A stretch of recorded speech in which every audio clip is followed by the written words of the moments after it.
আসসালামু আলাইকুম। তো আপনারা কেমন আছেন? তো আমার ভিডিও দেখেন তো কিছু শিখতে পারবেন।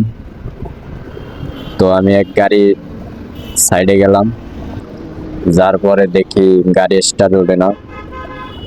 এখন সেলফ স্টার্টার মোটর খুলে আনলাম দোকানে, আনার পরে দেখি সেলফ মাইরা দেখ খ্যাটাস খ্যাটাস করে।